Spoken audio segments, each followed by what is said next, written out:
உங்கள் அனைவரை வணங்கி வரவேற்கின்றேன்.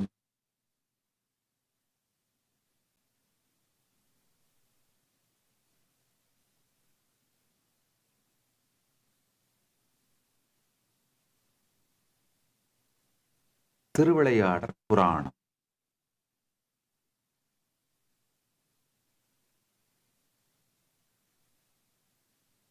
இந்த சத்சங்கத்தின் ஞான ரசவாதத்திற்குள் நுழைவதற்கான அடிப்படை அறிமுகத்தை அளிக்கின்றேன், புரிந்து கொள்ளுங்கள். அடிப்படையான இந்த சில சத்தியங்களை புரிஞ்சுக்கோங்க.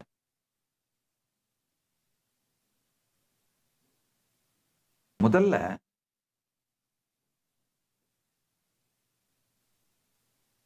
திருவிளையாடற் புராணத்திலும் பெரிய புராணத்திலும் சொல்லப்பட்டிருக்கின்ற இந்த நிகழ்வுகள்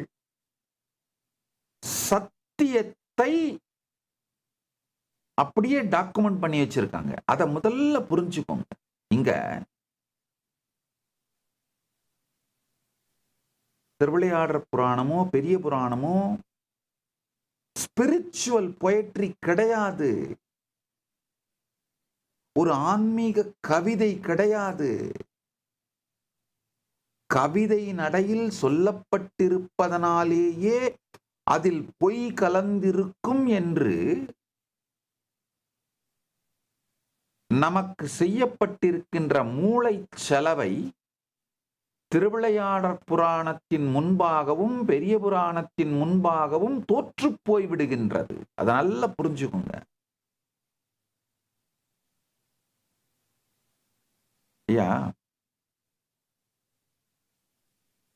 இந்த பிரபஞ்சம் நம் ஐம்புலன்களால் பார்க்கின்ற,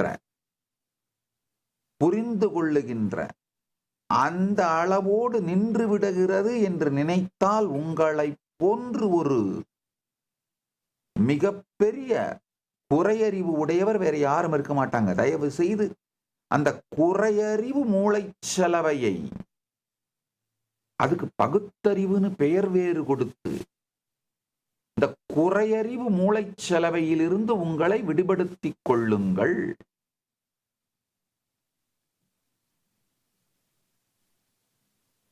அது மெட்டீரியலிசம் ஆகட்டும், இல்ல நாத்திகமாகட்டும்,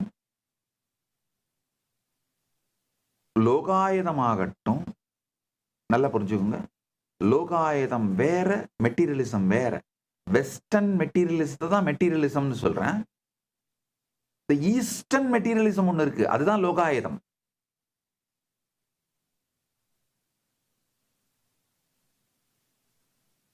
ஈஸ்ட்லயே, கீழை நாடுகள்லயே 2-3 விதமான நாத்திகம் இருக்கு. பாரம்பரிய நாத்திகம், நவீன கால நாத்திகம்.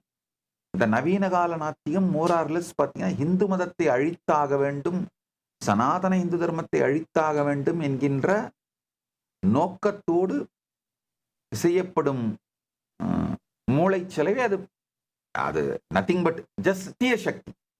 தீய சக்தி. அதுல ஒன்றும், அதுல ஸ்டஃபே கிடையாது.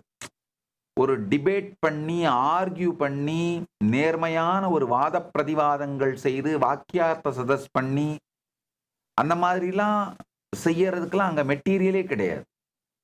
ஜஸ்ட் ஒரு தீய சக்தி. ரவுடி கும்பல், இல்ல பொலிட்டிக்கல் பவர், இந்த ஹார்ட் பவரை ஹோல்டு பண்ணி, ஹார்ட் பவரை கேப்சர் பண்ணி, அந்த வேகத்தோடு சாஃப்ட் பவர் அழிக்கிற ஒரு தீய சக்தி, தீவிரவாத தீய சக்தி. அவ்வளவுதானே தவிர இதுல வாத பிரதிவாதங்கள், புரிந்து கொள்ளுதல், ஞானம், அறிவு என்பதற்கான பங்களிப்பே அங்க இல்ல. அங்க அந்த அந்த டைமென்ஷனே அங்க இல்ல. சோ இப்ப இந்த ஒன்னொன்னா பாருங்க. ஒவ்வொரு நிலையா சொல்றேன். அதாவது திருவிளையாடற் புராணம், பெரிய புராணம் போன்ற இந்த புராணங்கள்லாம் பிரபஞ்சத்தோட பல்வேறு பரிணாமங்களிலும் பரிமாணங்களிலும் நிகழ்ந்தவற்றை பார்த்து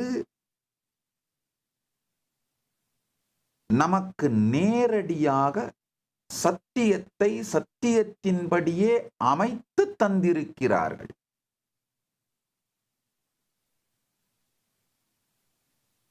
நீங்க ஒண்ணு நல்லா புரிஞ்சுக்கணும். திருவிளையாடற் புராணம் செய்து வைத்த வியாசரோ, நீலகண்ட தீட்சிதரோ, திருப்பற்றப்புலியூர் நம்பியோ, பரஞ்சோதி முனிவருக்கோ எந்த வெஸ்டட் இன்ட்ரெஸ்டும் கிடையாது.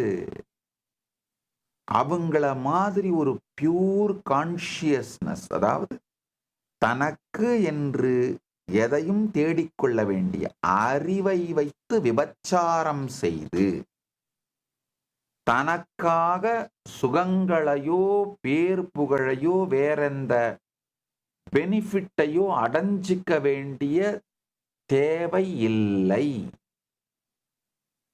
கொஞ்சம் ஸ்ட்ராங்கான வார்த்தையை உபயோகம் பண்ணியிருக்கேன், பரவாயில்ல, தப்பு இல்லை. சத்தியங்களை சொல்லும் பொழுது ஒரு பலமான வார்த்தை வருவது தவறில்லை. அதனால பரம சத்தியத்திற்கு அபச்சாரம் செய்து, பரம சத்தியத்திற்கு அபச்சாரம் செய்து அறிவை உபயோகப்படுத்தி செய்யப்படுகின்ற எல்லா செயல்களும் அறிவு விபச்சாரம். இங்க திருவிளையாடற் புராணம் செய்து வைத்த நால்வரும், இன்னும் நிறைய பேர் திருவிளையாடற் புராணம் பண்ணியிருக்காங்க. அதுல இந்த நால்வரை தான் நான் மெயினா எடுத்துக்கிறேன். அவங்கள தான் நான் ரெஃபரன்ஸ் பாயிண்டா, பேஸ் லைனா எடுத்துக்கிறேன். அவங்கள தான் அடித்தளமாக எடுத்துக்கொண்டு இந்த சத் சங்கங்களை நிகழ்த்துறேன். வியாசரோ, நீலகண்ட தீட்சிதரோ, திருப்பற்றப்புலியூர் நம்பியோ, பெரும்பற்றப்புலியூர் நம்பியோ, இல்ல பரஞ்சோதி முனிவரோ எந்த விதத்திலும் எந்த பிரதிபலனும் அல்லது எந்த ரெக்கக்னிஷன், பெருமை, இந்த காரணங்கள் எதுவுமே இல்லாதவர்கள் என்பதனால், சுத்தமான தியாகிகள் என்பதனால், சத்தியத்திலே தங்களை ஸ்தாபிக்க பெற்று சத்தியத்திலே ஸ்தாபித்து இருந்ததனால், சத்தியத்திலே பிரதிஷ்டையாகி இருந்ததனால், அறிவு விபச்சாரம் செய்யாதவர்கள் என்பதனால், நல்லா புரிஞ்சுக்குங்க, இவங்க 4 பேர்ல யாருமே எந்த அரசோட கோர்ட் போயிட்டு கிடையாது. எந்த அரசாங்கத்தோட கோர்ட் போயிட்டும் கிடையாது. சேக்கிழார் கோர்ட்ல மந்திரியா இருந்தா கூட இந்த திருப்பணி அப்படின்னு வரும்பொழுது ஒரு விதத்தில் கூட அரசனுடைய தலையீடு இல்லை. எங்கேயுமே பாத்தீங்கன்னா அவர் இந்த பரம சத்தியத்தை வார்த்தையால் வடித்து வைப்பதில் காம்ப்ரமைஸ் பண்ணிக்கவே இல்லை. இத்தனைக்கு இன்னும் கொஞ்சம் ஆழமா இந்த பெரிய புராண ஆய்வு நூல்கள் எல்லாம் எடுத்து புரட்டி பார்த்தோம்னா, உண்மையில சேக்கிழார் பெருமான் அந்த ஒவ்வொரு நாயன்மாருடைய வாழ்க்கையையும் எழுதுவதற்கு, படிப்பதற்கு, அந்த ஒரு ஊர்